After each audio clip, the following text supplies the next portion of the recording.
Grand Lille TV, 7 jours, 7 minutes.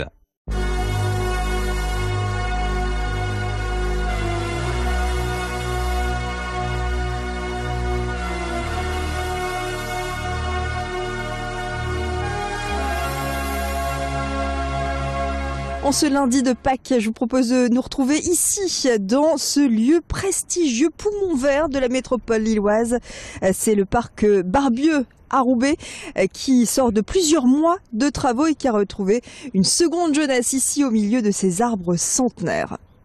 Pour débuter cette édition, on va partir à Samé, entre Le Touquet et Boulogne-sur-Mer, avec cette initiative artistique. Direction la maison d'accueil spécialisée de Samé. Le mois dernier, une dizaine de pensionnaires ont sorti un album. Son nom, Miroir After Affect. L'aboutissement de 3 ans d'investissement dans l'écriture des textes et la composition de la musique. Une manière pour ces personnes en situation de handicap de s'exprimer dans des chansons aux textes parfois durs, des témoignages à cœur ouvert. L'album est disponible sur Spotify, Deezer et iTunes.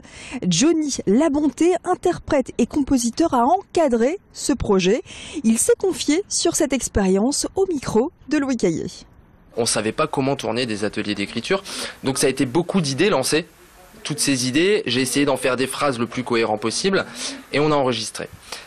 L'intérêt, c'est qu'au fur et à mesure des chansons, ils ont vachement appris à en faire des phrases, à faire des idées cohérentes, à rester cohérents dans le message qu'ils voulaient passer par chanson. Et moi, au final, à part faire le médiateur entre tout ça pour dire bon, quelle phrase on prend, comment on la tourne, etc., j'avais quasiment plus rien à faire. C'est-à-dire que les textes arrivaient et coulaient de source, quoi. Donc ça a été super intéressant au niveau de l'évolution. On en a marre de ces gens à la télé qui n'ont de cesse de parler de regarder, nous on est là avec notre esprit curieux, le cerveau bien en place. On comprend que sur vos routes vous ne nous avez pas croisés, déclinant le face à face. C'est vous qui êtes à la masse. Connaissez-vous le concept de boisson suspendue? Le concept est très simple. Lorsque vous prenez un verre dans un bar, eh bien vous pouvez payer un café ou un sirop qui sera offert à un client dans le besoin. À Lille, le concept se développe dans certains établissements, notamment au bar L'Écart. Au fur et à mesure, les boissons suspendues s'affichent sur un tableau et chacun peut en bénéficier. Pour Jasmine Wafik-Vallée, la gérante, cette action solidaire crée du lien social dans le café, comme elle a pu le confirmer à Joël Warneau. C'est une invitation. C'est pas les gens, quand ils nous connaissent, ils savent qu'ici ils peuvent avoir une boisson. Ils le savaient déjà avant, par principe de sympathie et de solidarité. Mais maintenant, en fait, comme ça rajoute une invitation, c'est encore plus peut-être facile, ça peut rendre les choses encore plus faciles pour une personne de venir parce qu'elle sait d'avance qu'elle pourra regarder le tableau et voir si elle peut avoir une boisson. Redonner une seconde vie à vos chaussettes, qu'elles soient par paire ou orphelines. C'est le concept de l'association SOC en stock et c'est l'initiative de Léa Gonzalez et de Nathan Bouni. De manière totalement bénévole, ils ont entrepris des collectes de chaussettes qu'ils trient, lavent et redistribuent à 5 associations d'aide aux sans-abri et aux migrants dans la métropole lilloise et sur le littoral. Avis aux entreprises également qui peuvent contribuer à cette action en organisant des collectes en interne. Les coups de pouce sont donc les bienvenus pour Léa et Nathan qui nous en disent plus sur l'intérêt solidaire de SOC en stock. Aujourd'hui, une paire de chaussettes, c'est la base. On pense que c'est la base, mais ça l'est pas pour tout le monde. Et ça sert quand même à avoir les pieds au chaud. Les pieds, c'est important. C'est là où on attrape les maladies, le rhume. Voilà. Donc et quand on vit dans la rue, c'est avec ses pieds qu'on travaille. Et en parallèle, les gens ne donnent pas de chaussettes parce qu'on pense pas donner ses chaussettes. On les achète. Quand elles sont trouées, on les jette. Quand l'une des deux est perdue, on garde l'autre dans l'espoir de retrouver sa petite sœur.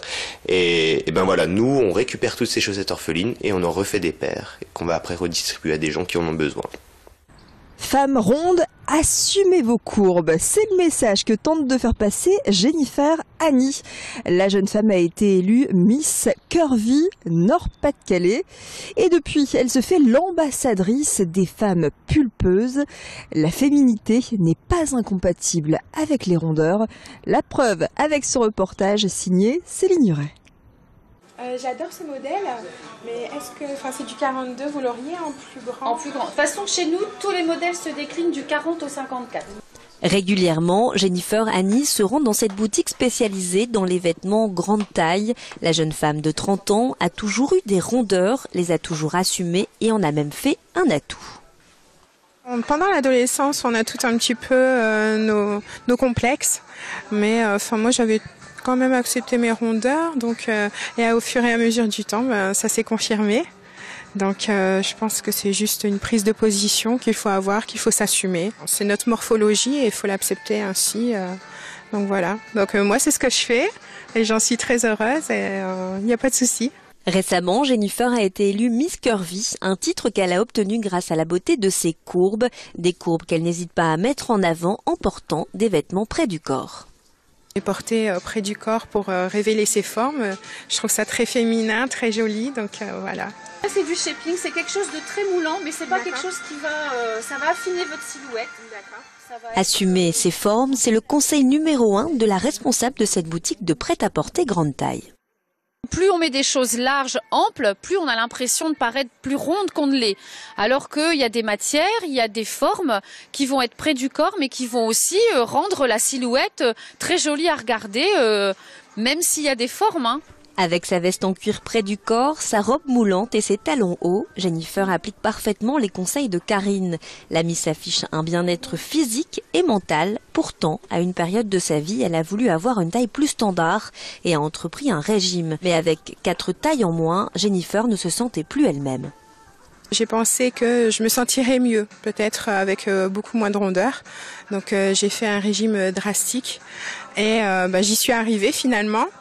Pour me rendre compte qu'en fait c'était pas moi, c'était pas ma personnalité et donc voilà, je me sentais pas bien dans un 38-40. Par exemple quand j'allais danser, j'étais plus jeune donc voilà et je me sentais pas bien dans ma peau. Je me sentais pas bien bouger, je me sentais pas à l'aise et donc j'ai arrêté de danser pendant un moment.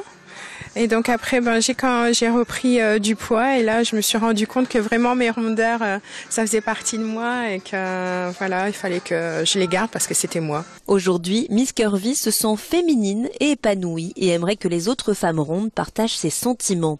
Pour ça, Jennifer voudrait que les gens arrêtent de stigmatiser les personnes bien portantes. Je fais attention à ce que je mange sainement, j'évite les fast-food, j'y vais quasiment jamais. Voilà quoi, je fais beaucoup de sport, j'ai eu d'ailleurs un coach sportif, comme quoi quelqu'un va me voir dans la rue, va se dire "Oh là là, celle-là, elle a des rondeurs, faudrait qu'elle aille courir." C'est pas seulement aller courir, c'est pas seulement faire attention, c'est tout un processus psychologique aussi. Cette jeune maman de 2 enfants va bientôt chercher du travail et voudrait, pourquoi pas, être vendeuse et aider à son tour les femmes à se mettre en valeur.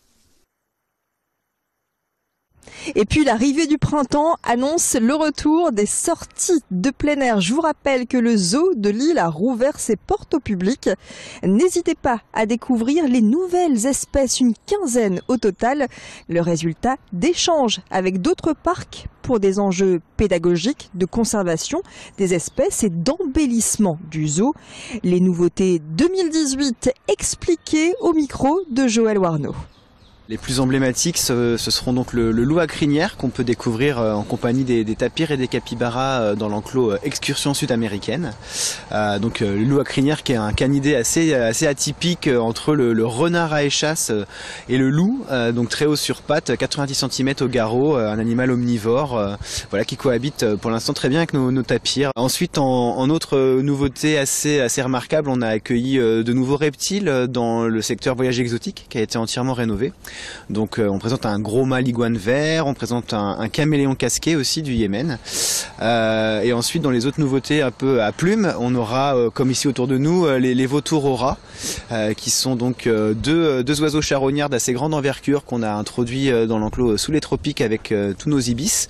Et je vous rappelle que si vous habitez en dehors des villes de Lille, Lomme et Lem, le zoo est payant 4 € par adulte, 2 € par enfant et gratuit pour les moins de 5 ans. Voilà, c'est la fin de cette édition. Je vous souhaite d'excellentes et gourmandes fêtes de Pâques. Ciao.